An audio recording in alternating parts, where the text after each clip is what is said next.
Shema Yisrael, Yahweh Eloheinu, Yahweh Echad. Hear, O Israel, Yahweh is our Elohim, Yahweh is Echad.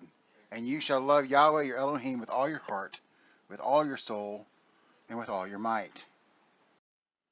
And these words which I command you this day shall be upon your heart, and you shall teach them diligently to your children, to speak of them when you sit in your house, when you walk on the road, when you lie down and rise up.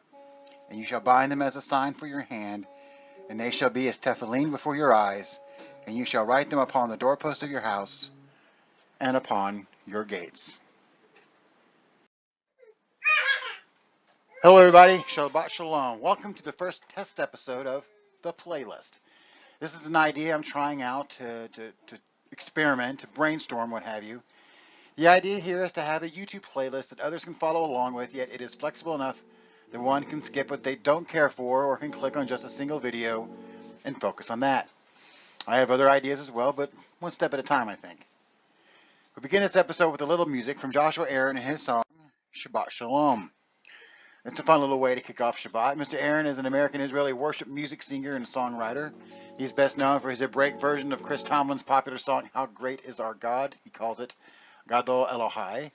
I also greatly appreciate his songs, You Are Holy, Emmanuel, Hoshiana, and He's Coming Again, among others. Then, after we had a little bit of music, we moved into the Shema. For those who don't know what that is, it is a call to worship, taken from Deuteronomy chapter 6, verses 4 through 9. Shema is the Hebrew for the word hear or listen. Yahweh Eloheinu means Yahweh is our God. All right, and Yahweh Echad means Yahweh is one. In other words, he is not 2 or 3 or 8 or 26, 70, 72, 80, 90, or infinity. He's just one. And once we are called to worship, listen or hear, O Israel. And God has declared, it continues with the greatest commandment, to love God with all our hearts, all our soul, and all our might. And then it progresses to implore us to teach this to our children completely. Go all the way. Now you may have heard the Shema given a little differently, perhaps like this. Shema Israel, Adonai Eloheinu, Adonai Echad. In this rendition, Adonai is used in place of God's name, and it means Lord.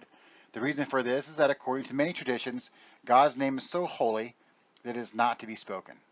I can respect that perspective, but I humbly disagree with that take. God has said that we are not to add to his word and not to take away. I believe that includes his name. We should treat it with the utmost respect and not use it lightly. But if we are quoting scripture and his word uses his name, I'd argue that we are to do so as well. Otherwise, which Lord, which God are we referring to? We call upon the name of the Lord. What name do we use? Neither Lord nor God is his name. Should we know his name? After all, he knows our name, right?